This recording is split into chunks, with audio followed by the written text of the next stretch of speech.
নতুন নির্বাচন কমিশন গঠন করেছে সরকার।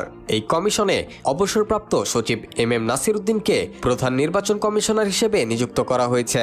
সার্চ কমিটির কাছে জামায়াতে ইসলামী, বিএনপি সহ কয়েকটি রাজনৈতিক দলের দেয়া তালিকা থেকেই বাছাই করা হয় সিইসি।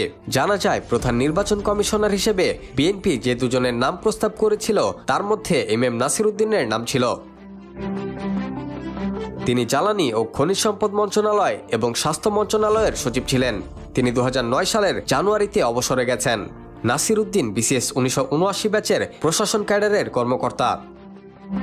গত 9 নভেম্বর অনুসন্ধান কমিটির কাছে তালিকা দিয়েছিল বিএনপি। সূত্র মতে, সিইসি পদে বিএনপির দেওয়ার তালিকায় নাসির উদ্দিন ছাড়াও শফিকুল ইসলামের নাম ছিল।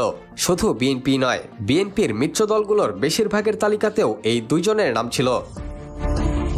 এর আগে নতুন নির্বাচন কমিশন গঠনে যোগ্য ব্যক্তি খুঁজতে আপিল বিভাগের জ্যেষ্ঠ বিচারপতি জুবায়ের রহমান চৌধুরীকে আহ্বায়ক করে 6 সদস্যের সার্চ কমিটি গঠন করে অন্তর্বর্তীকালীন সরকার।